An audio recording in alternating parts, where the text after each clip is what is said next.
जय हिंद मित्रांनो, कसे आहात सगळेजण? डिपार्टमेंटल पीएसआय ची तयारी करणारे जे माझे भावी अधिकारी आहेत, जे पोलीस खात्यातील विद्यार्थी आहेत, त्या सगळ्यांना एक महत्त्वाची सूचना.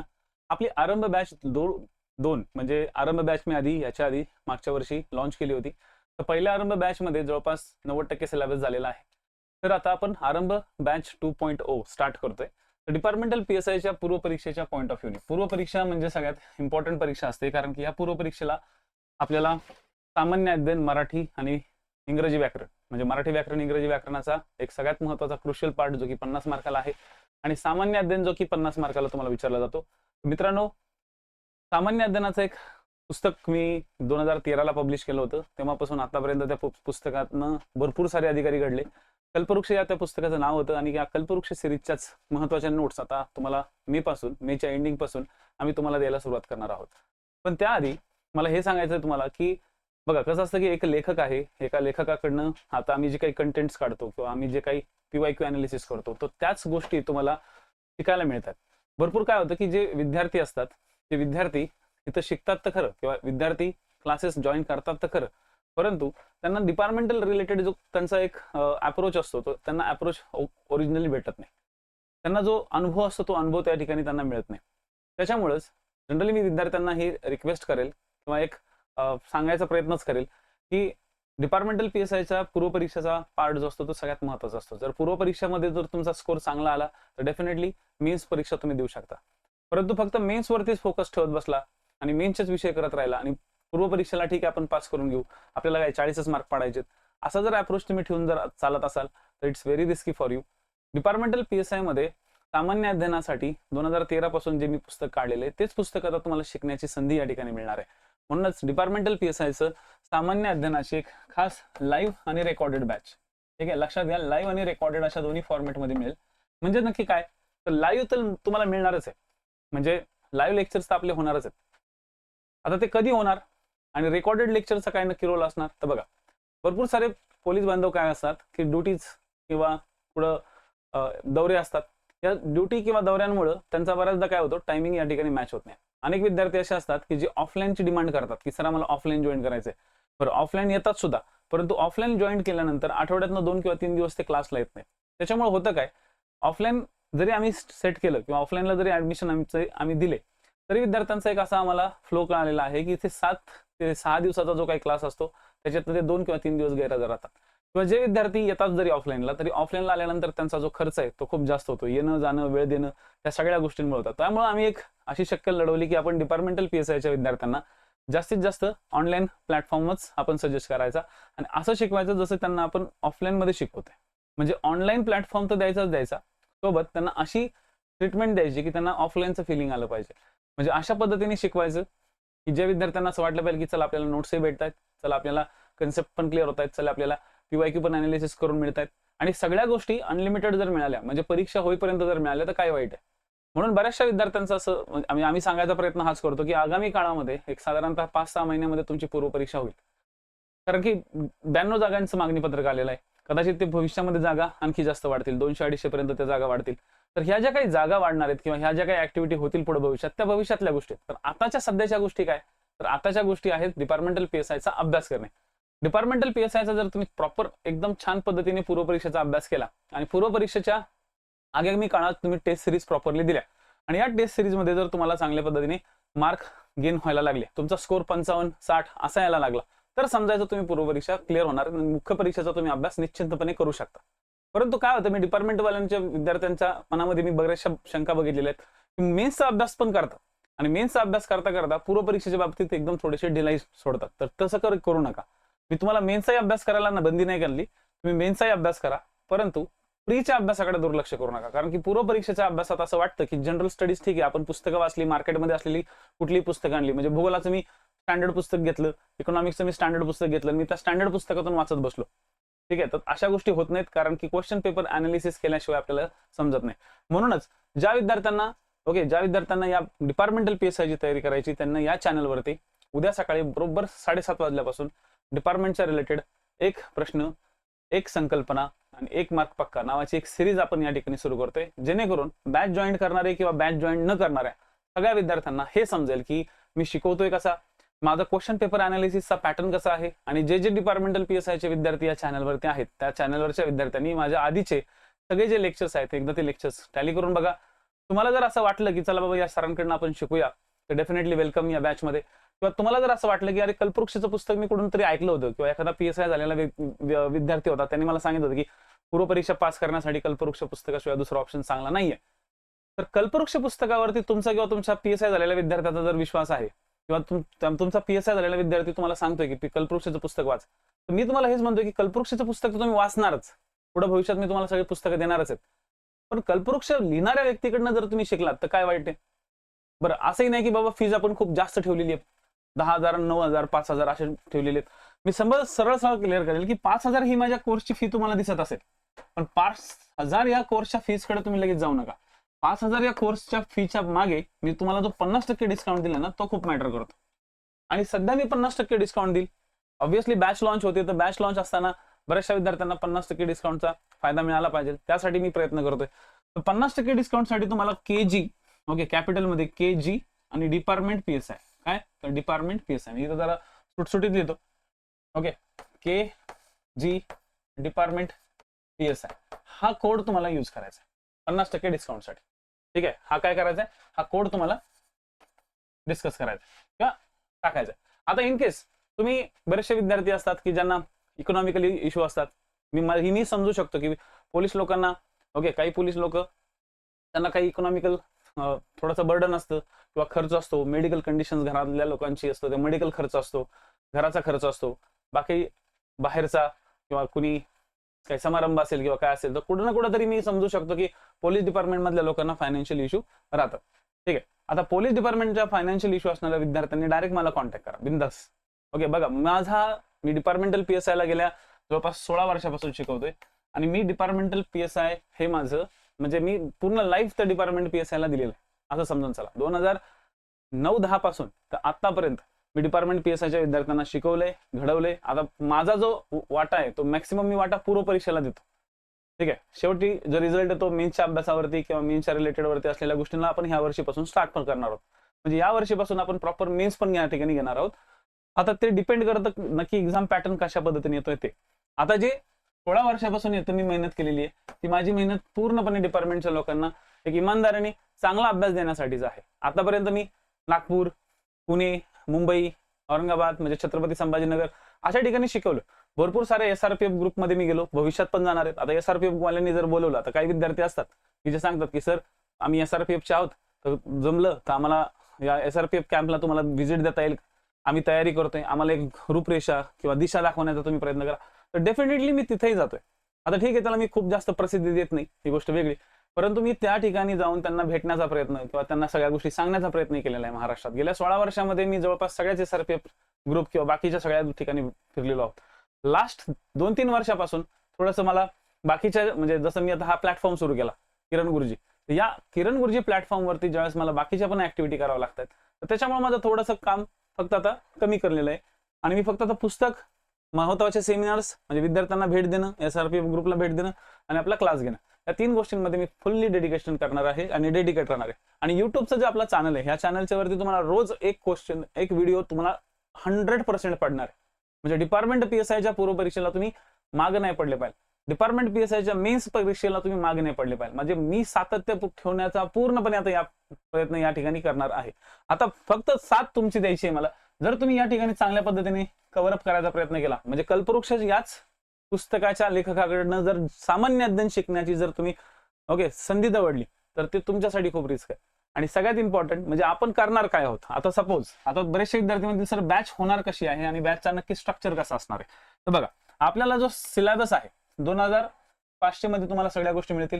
जे विद्यार्थी फायनान्शियल इश्यू मध्ये त्यांनी डायरेक्ट मला कॉल करावा, माझा नंबर मी तुम्हाला पुढे जाऊन देईल. आणि ज्या विद्यार्थ्यांना ग्रुपमध्ये घ्यायचं आहे म्हणजे त्यांचे 3 किंवा 4 स्टुडंट आहेत आणि त्या 3 आणि 4 लोकांना ओके आता कसं आहे ऍप्लिकेशन मध्ये अशी गोष्ट असते की जर सपोज ओके ए नावाच्या व्यक्तीने ऍप्लिकेशन घेतलंय, ठीक आहे. आता जनरली मी पोलीस खात्यामध्ये कसं बघितलंय की ए नावाच्या व्यक्तीने ऍप्लिकेशन घेतलंय किंवा क्लास घेतलाय तर 99% हा विद्यार्थी काय करतो ओके सांगत नाही कोणाला की मी क्लास लावलाय किंवा काय. इव्हन मी सुद्धा नागपूरमध्ये ज्यावेळेस क्लास घ्यायचो ना त्यावेळेस क्लासमध्ये आल्यानंतर विद्यार्थ्यांना दिसायचं की अरे तू पण आहे क्लासला, ओके, सरांच्या क्लासला तू पण आहे का? बरं ठीक आहे ठीक आहे, चल, मला माहितीच नव्हतं तू क्लासला आलेला आहे. असे लोक या ठिकाणी सांगायचे आणि मला हसायला येतं त्यावेळेस लिटरली, की हे लोक एकदम लपून लपून सगळा अभ्यास करतात आणि करणं स्वाभाविक आहे. स्पर्धा परीक्षा आहे शेवटी, ठीक आहे, शेवटी काय स्पर्धा परीक्षा आहे. तो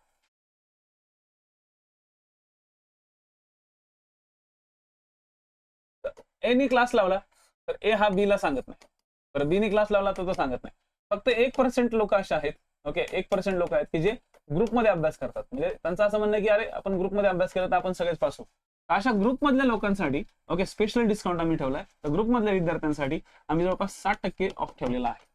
तर फक्त तुम्हाला एवढंच करायचंय, ठीक आहे, ग्रुपमधल्या लोकांनी की जेवढे काही ग्रुप आहेत त्यांचं पहिले रजिस्ट्रेशन ऍप्लिकेशन वरती ओके तुम्ही आम्हाला रजिस्ट्रेशन केलेले मेसेजेस पाठवा की हे सगळे रजिस्टर्ड आहात म्हणून. आणि रजिस्टर्ड असल्यानंतर मग आम्ही तुम्हाला या सगळ्या लोकांना एकत्रित 60%चा डिस्काउंट नंतर देण्यात येईल. तर त्यांचा कोड वेगळा असेल, ते सगळ्या गोष्टी टेलिकॉम म्हणजे फोनवरतीच सगळ्या गोष्टी होतील.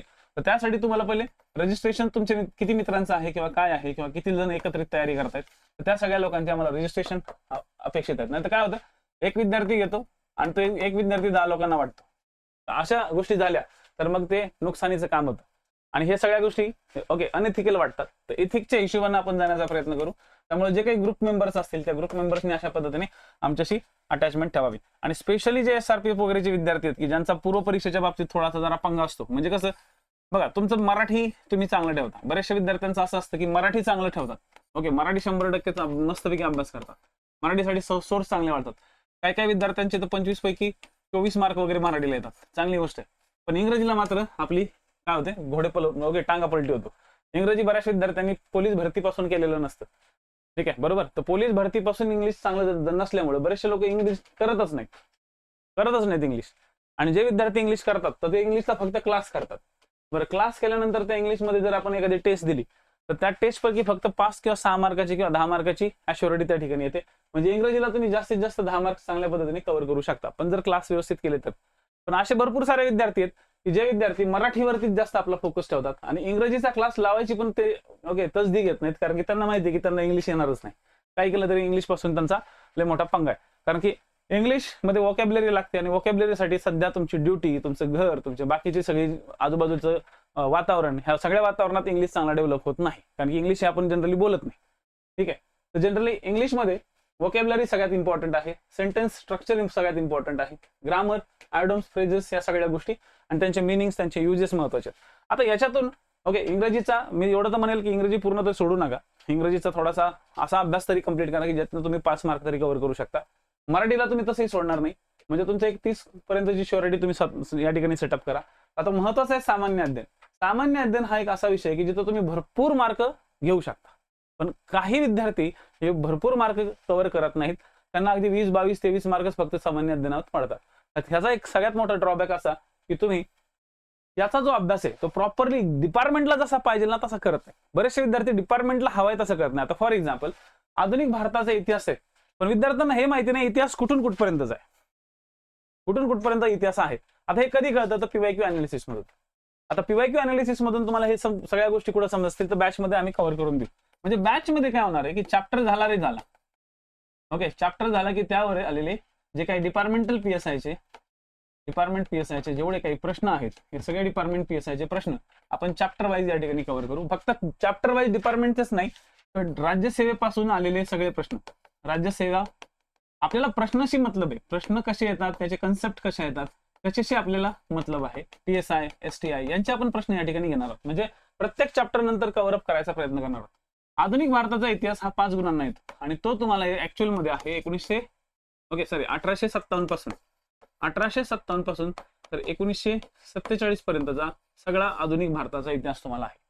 त्यानंतर या ठिकाणी लपलेला आणखी एक विषय तो म्हणजे महाराष्ट्राचा इतिहास आणि महाराष्ट्रातील समाज सुधारक. महाराष्ट्राचा इतिहास आणि महाराष्ट्राचा समाज सुधारक हा सुद्धा एक घटक या ठिकाणी महत्वाचा आहे. याच्यावरती सुद्धा तुम्हाला 5 मार्क पडतात. म्हणजे नाही म्हटलं तरी हिस्ट्री तुम्हाला 10 मार्काला आहे 50 पैकी. आणि बरेचसे विद्यार्थी हा हिस्ट्रीकडे काय करतात, इग्नोर करतात आणि खरंच इग्नोर करतात. कारण लिटरली सांगतो महाराष्ट्राचा इतिहास सुद्धा तुम्हाला टार्गेट होते, पण समाज सुधारकाच्या अँगलनी किंवा मॉडर्न हिस्ट्रीच्या अँगलनी. तर आपल्याला हिस्ट्रीचे 3 पॅटर्न समजून घ्यायचे आहे, भारताचा, महाराष्ट्राचा आणि समाज सुधारकाचा. आणि सगळ्यात मोठा सिलेबस जो आहे ना, सगळ्यात मोठा सिलेबस तो हिस्ट्रीचाच आहे. दुसरा सगळ्यात मोठा सिलेबस हा भूगोलाचा आहे. भूगोल सुद्धा 10 मार्काचा आहे. म्हणजे 4 विषय आणि 4ही विषयांचे सिलेबस खतरनाक आहेत. कोणते 4 विषय? तर हिस्ट्री झाला, ठीक आहे. त्यानंतर महाराष्ट्राचा भूगोल आणि भारताचा भूगोल, आणि भारताचा विशेषतः महाराष्ट्राचा भूगोल विचारलाय. आजकाल ह्याचा सुद्धा 60-40 रेशो झालेला आहे. म्हणजे महाराष्ट्राच्या भूगोलावरती 6 प्रश्न तर भारताच्या भूगोलावर 4 प्रश्न असे यायला लागलेले आहेत, ठीक आहे. म्हणजे 10 प्रश्न तुमचे इथेही टार्गेट होत आहेत. त्यानंतर भारतीय अर्थशास्त्रात 10 प्रश्न आणि शेजारील राष्ट्रांशी संबंध असलेले 10 प्रश्न. म्हणजे 40 पैकी जे 10 प्रश्न 50 पैकी जे 40 प्रश्न आहेत हे फक्त 4 विषयांवरती, आणि या 4 विषयांना कव्हर करायलाच तुम्हाला 2-2.5 महिने लागतात. इव्हन आपल्या बॅच मध्ये आपला प्रयत्न असणार आहे की 4 ते 5 महिन्यामध्ये तुमची ही पूर्ण बॅच संपवायची, पूर्व परीक्षेची एकदम घासून पुसून. म्हणजे तुम्हाला कसल्याच प्रकारचा लोड नाही ठेवला पाहिजे. तुमच्याकडे मटेरियल, तोपर्यंत माझं सगळं मटेरियल पण पब्लिश होऊन जाईल, तोपर्यंत तुम्हाला सगळ्या PYQ पण मिळून जातील, तोपर्यंत तुम्हाला सगळ्या कंटेंट, सगळ्या कन्सेप्ट, सगळ्या गोष्टी ह्या तुम्हाला युट्यूब चॅनलवरती पण मिळून जातील, आणि सगळ्यात इम्पॉर्टंट बात तुमच्या ऍप्लिकेशन मध्ये पण मिळून जातील. आता ऑब्व्हियसली ज्या विद्यार्थ्यांनी, म्हणजे माझा तर उद्देश हाच आहे की जास्तीत जास्त विद्यार्थ्यांनी या बॅचला यावं, आणि यासाठीच मी हा लेक्चर घेतो. हे पण तुम्हाला क्लिअर करायला काय मला वावगं वाटत नाही.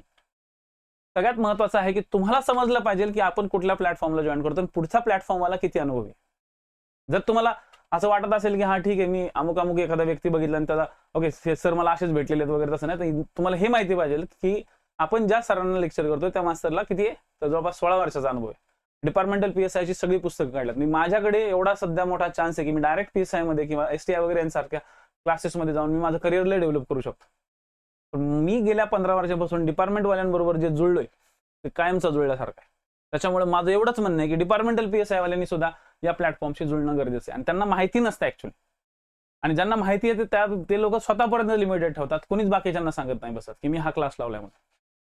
कारण की मी क्लास लावला तर बाबा माझं मटेरियल दुसरा कोणीतरी घेईल, मी क्लास लावला तर माझ्या समोर एक स्पर्धा निर्माण होईल, असा विचार करणारे सुद्धा वर्ग आपल्या महाराष्ट्रात आहे आणि पोलीस खात्यात सुद्धा आहे. माझं एवढंच म्हणणं आहे की स्पर्धा तर आहेच सगळीकडे, पण स्पर्धेमध्ये आपल्याला जर पुढे जायचं असेल तर कुणाला तरी सपोर्ट घेऊन जायचं. ठीक आहे, तुम्ही माझा सपोर्ट घेता, बॅचमध्ये याल, बॅचमध्ये आल्यानंतर पुढे काय, बॅचमध्ये आल्यानंतर तुम्हाला अभ्यास करण्यासाठी कोणी ना कोणीतरी, डिस्कशन करण्यासाठी कोणी ना कोणीतरी तुमच्या आजूबाजूला पाहिजे.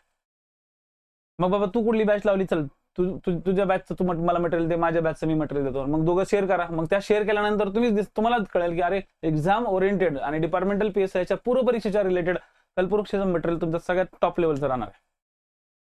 उगाच कसलाही फापट पसारा नाही द्यायचा. म्हणजे ज्या गोष्टी तुमच्या सिलेबसला नाहीत त्या गोष्टी कशाला वाचायच्या. युरोपियनांचं आगमन आणि बाकीच्या सगळ्या गोष्टी तुम्हाला नाहीये. राष्ट्रपती तुम्हाला पूर्व परीक्षेच्या सिलेबसला नाहीये. फंडामेंटल राईट्स तुमच्या पूर्व परीक्षेच्या सिलेबसला नाहीये. तुम्हाला पूर्व परीक्षेच्या सिलेबसला फक्त राज्य प्रशासन आहे, त्याच्यावर तुमच्या फक्त 5 येतात. तुम्हाला फक्त राज्य प्रशासनाचा आणि पंचायत राजचाच भाग आहे. इव्हन लास्ट एक्झामला 2023ला तर एकही राज्य प्रशासनाचा प्रश्न विचारला नाहीये. सगळ्याच्या सगळं 5च्या 5 जे प्रश्न आले ते सगळे पंचायत राजचे आले. आयोगाचा ट्रेंड समजून जो विद्यार्थी जातो तो विद्यार्थी पुढे या ठिकाणी तारतो. आणि म्हणूनच आरंभ 2.0 ही जी बॅच आहे ती सगळ्यात इम्पॉर्टंट बॅच आहे तुमच्या सगळ्यांसाठी. आता जे विद्यार्थी पुरंदर बॅच मध्ये येतात काही इश्यू नाही, पुरंदर बॅच ऑलरेडी झालेली आहे, त्यात फक्त आता मेन्सचे विषय टाकणं बाकी आहे. आणि ही जशी बॅच सुरू झाली की हळूहळू आम्ही पुरंदर बॅच वरती सुद्धा लाईव्ह लेक्चर्स मेन्सच्या रिलेटेड ते बेसिक ज्या गोष्टी आहेत त्या कव्हर करण्याचा प्रयत्न करू. कारण की मायनर ऍक्ट, कॉन्स्टिट्युशनल तिथं सगळा बेसिक पार्ट तिथं रेकॉर्डेड टाकला जातोय. पुरंदर बॅच ही जी आहे ना ती रेकॉर्डेड, ठीक आहे. आणि ज्या विद्यार्थ्यांचं असं म्हणणं पडेल सर मग दोन्ही बॅच मध्ये काय फरक आहे, तर बघा साधी सिंपल गोष्ट आहे की पुरंदर बॅच ओके माझ्याकडे 2 बॅचेस आहेत डिपार्टमेंटलच्या पॉईंट ऑफ व्ह्यूनी. पुरंदर जी बॅच आहे ती लाईव्ह आणि रेकॉर्डेड फॉर्मॅटमध्ये. आता पुरंदर बॅच प्री आणि मेन्सची आहे, आणि पुरंदर बॅच मध्ये असा एक तुम्हाला इफेक्ट दिसेल की या बॅच मध्ये ओके रेकॉर्डेड लेक्चर्स ऑलरेडी टाकून झालेले आहेत आमचे. म्हणजे या ठिकाणी आम्ही लाईव्ह घेतलो होतं, आणि ही बॅच ऍक्च्युअली तसा विचार केला तर 2026 पासूनची, सॉरी 2025 पासूनची बॅच. आता या बॅचला आम्ही पुढे एक्सटेंड करतोय कारण की तुमचा अजून सिलेबस नवीन यायचा. सिलेबस आला की लगेच त्याच्यावरती आम्ही न्यू सिलेबसच्या रिलेटेड जर काय बदल झाले तर न्यू सिलेबसच्या रिलेटेड आम्ही लाईव्ह लेक्चर्स लगेच घेऊ, आणि बाकीचं तुम्हाला सगळा कंटेंट आम्ही रेकॉर्डेड दिलेला आहे. या बॅचची व्हॅलिडिटी जवळपास 2 वर्षाची, ठीक आहे, किंवा आम्ही एक्झाम पर्यंत ठेवलेली आहे. समजा एक्झाम पुढे मागे गेली तर एक्झाम पर्यंत आम्ही ठेवू. या बॅचची आम्ही ओके ही बॅच आम्ही 3999 दिलेली आहे. किती दिलेली? 3999. म्हणजे तसं तर 4999 आहे, पण त्यासाठी तुम्ही हा जो कोड आहे ना डिपार्टमेंट PSI ओके DPSI 500 हा DPSI 500 जर तुम्ही कोड वापरला तर तुम्हाला ती 3999 ला भेटेल. म्हणजे जवळपास या ठिकाणी आम्ही 60% डिस्काउंट ऑलरेडी दिलेला आहे. आणि there is no group discount, म्हणजे या बॅच वरती आम्ही ग्रुप डिस्काउंट ठेवलेला नाही. ग्रुप डिस्काउंट कुठे ठेवलेला आहे तर ग्रुप डिस्काउंट आम्ही फक्त इथं ठेवलेला आहे. देन सॉरी आरंभ बॅच 2.0, ज्याच्यामध्ये तुम्हाला हा कोड यूज करायचा आहे KG डिपार्टमेंट PSI आणि तुम्हाला 2500 रुपयांमध्ये या बॅचमध्ये यायचंय. आता या बॅचमध्ये आम्ही जे पॅटर्न स्टार्ट करणार आहोत, म्हणजे तो सगळ्यात पहिला पॅटर्न काय असणार आहे ते समजून घ्या. आम्ही सगळ्यात पहिले जो स्टार्ट करतोय तो म्हणजे इतिहासाचा भाग, कारण की इतिहास हा एक अभ्यासाची सुरुवात असावी असं आम्हाला वाटतं. तर इतिहासामध्ये आमचा पहिला उद्देश हाच असणार आहे की महाराष्ट्रातील समाज सुधारक हे तुमचे सिस्टमॅटिकली कव्हर करून द्यायचे. महाराष्ट्रातील समाज सुधारक याचं तुमचं डेली एक लेक्चर होणार आहे. आणि लक्षात घ्या, डिपार्टमेंटल PSIच्या या बॅचमध्ये तुम्हाला डेली एक लेक्चर लाईव्ह मिळणार आहे. आता समजा तुम्ही लेक्चर लाईव्ह नाही करू शकले, लेक्चरचा टाइम असणार आहे सकाळी 8:30 वाजता. कधी कधी तो 8 वाजता सुद्धा होऊ शकतो, पण सकाळी 7:30 ला मला एक युट्यूबला लेक्चर असते डिपार्टमेंटचं, ते असणार आहे उद्यापासून. तो आपण त्याच्यावरती आपण फोन नंतर विचार करूया. 8:30 वाजता तुमचा सध्या आता आम्ही टाइम सेट करतोय. त्याच्यामध्ये डेली एकच लेक्चर असणार आहे, कारण की सुरुवात आहे, हळूहळू विद्यार्थ्यांपर्यंत पोहोचवणार. आता कसं होतं, आम्ही फास्ट घेतलं ना 2-2, 3-3 सब्जेक्ट, मग सिलेबस कम्प्लीट होतो. आणि सिलेबस कम्प्लीट झाला की मग विद्यार्थी म्हणतात सर नाही, मग आम्ही नवीन बॅचला येतो, नंतर येतो. तर असं नका करू, जो आहे तो आहे, तुमच्या समोर ठेवायचा प्रयत्न करतोय. पहिलं लेक्चर आपण घेणार आहोत समाज सुधारक. ठीक आहे, फर्स्ट इथून सुरुवात करू, कारण की समाज सुधारक आपल्याकडे खूप सारे आहेत. म्हणजे आपल्याला जवळपास 30+ समाज सुधारक बघायचे. जसा समाज सुधारक आपला कव्हर होत गेला, ठीक आहे, जसा समाज सुधारक आपला कव्हर होत गेला लगेच आपण आधुनिक भारताचा इतिहास प्लस महाराष्ट्राचा इतिहास हे कव्हर करणार आहोत. म्हणजे एकदा तुमचे हे 10 मार्क तुमच्या 10 मार्क तुमच्या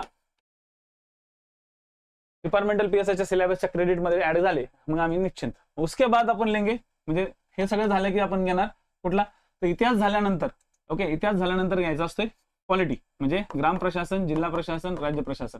आणि ज्यावेळेस ग्राम प्रशासन घेऊ किंवा पंचायत राज घेऊ, पंचायत राज इन्स्टिट्यूशन्स किंवा ग्राम पंचायत किंवा पॉलिटीचा पार्ट, ठीक आहे, ग्रामपंचायतीचा भाग किंवा पॉलिटीचा पार्ट. तर हा भाग आहे ना, हा भाग तुमचा एकदम सिस्टमॅटिकली लाईव्ह होतो. आता एक इथं सगळ्यात महत्वाचा भाग की पंचायत राज इन्स्टिट्यूशन्स तुम्हाला रेकॉर्डेड द्यायचं की लाईव्ह द्यायचं, हा आपण नंतरचा भाग करू. जर समजा अचानक ऍड आली लवकरात लवकर आणि त्यांनी लगेच जर एक्झाम घेतली, तर तुम्हाला मग पंचायत राज इन्स्टिट्यूट आम्ही काय करू, तर रेकॉर्डेड फॉर्मॅट मध्ये देऊ. पण पॉलिटी तुमचा सगळा लाईव्ह होईल, राईट. म्हणजे हा भाग तुमचा झाला. हा भाग तुमचा झाला. त्याच्यानंतर आपण सगळ्यात इम्पॉर्टंट पार्टला म्हणजेच पुढं तर भारताचा, विशेषतः महाराष्ट्राचा भूगोल, ठीक आहे. आणि त्यानंतर आपण भारताचे शेजारील राष्ट्रांचे संबंध आणि सर्वात शेवटी आपण भारतीय अर्थव्यवस्था म्हणजे जागतिकीकरण, उदारीकरण, खाजगीकरण यांचा विशेष अभ्यासक्रम याला सगळ्यात घेणार आहोत शेवटी. म्हणजे तुमचा सगळा इकॉनॉमिकल, पॉलिटिकल, जॉग्राफिकल हा सगळा ऍस्पेक्ट तुमचा पहिले म्हणजे हिस्टॉरिकल, पॉलिटिकल आणि जॉग्राफिकल. लक्षात घ्या, हिस्ट्री, पॉलिटी, जॉग्राफी या तिन्ही गोष्टी एक विचारसरणी डेव्हलप करतात. आणि ह्या सगळ्या डेव्हलप केल्यानंतर मग तुम्हाला परराष्ट्र संबंध आणि अर्थव्यवस्था व्यवस्थित समजतो. परराष्ट्र संबंध आधी केल्यानंतर आपल्याला अर्थव्यवस्था आणखी समजते, कारण की अर्थव्यवस्थेमध्ये जागतिकीकरण बागीचा भाग आहे. आता हा माझा अनुभव आहे आतापर्यंत, तर मी याच पद्धतीने बॅच घेतो. म्हणूनच तुम्हाला सांगतो की 10 ते 15 वर्ष 10 ते 15 वर्षाचा एक्सपिरियन्स असलेल्या व्यक्तीकडनं तुम्ही जर शिकताय आणि तेही कल्पवृक्ष ठोकळा लिहिलेल्या व्यक्तीकडनं तुम्ही शिकताय, तर डिपार्टमेंटल PSI साठी सगळ्यात ही मोठी एक सुवर्ण संधी आहे. त्याच्यामुळं जास्तीत जास्त संख्येने या बॅचमध्ये ऍड व्हायचा प्रयत्न करा. विचार करत बसू नका सर मग जागा एवढ्याच्या आणि तेवढ्याच्या, जागा वाढतील भविष्यात, ठीक आहे, पण तुमचा जो अभ्यास आहे तो तुमचा अभ्यास मात्र कमी पडू देऊ नका. एवढं बोलून आजचं आपलं लेक्चर थांबवतो. जय हिंद, जय महाराष्ट्र. अपेक्षा करतो की या बॅचमध्ये तुम्ही नक्की याल. तर प्रयत्न करा की आरंभ बॅच 2.0 किंवा आरंभ बॅच 2.0, फक्त हा कोड लक्षात ठेवा, KG डिपार्टमेंट PSI. आणि लक्षात ठेवा there is no any instalments, ठीक आहे, इन्स्टॉलमेंट्स या ठिकाणी नाही. हा इकॉनॉमिकल इश्यू असेल किंवा काय फायनान्शियल इश्यू असेल तर तुम्ही आमच्याशी बोलू शकता, आम्ही त्यामध्ये ऍडजस्टमेंट करून तुम्हाला डिस्काउंट, पण वन टाइम इन्व्हेस्टमेंट आहे किंवा वन टाइम फी भरायची आहे. There is no any discount. आणि याच्यावरती ग्रुप डिस्काउंट नाहीये. हा प्री आणि मेन्सचा कंटेंट आहे. फीज वाढण्याच्या आत, ठीक आहे, फीज वाढण्याच्या आत लवकरात लवकर सामील व्हा. तर साधारणतः आम्ही सांगितलं होतं की 20 तारखेपर्यंत या सगळ्या डिस्काउंट्स आम्ही सेम ठेवतो. नंतर मग काय होईल तर डिस्काउंटचा रेट कमी होऊन जाईल. बाकी काय तुमच्या हातात सगळं, ठीक आहे. जय हिंद, जय महाराष्ट्र.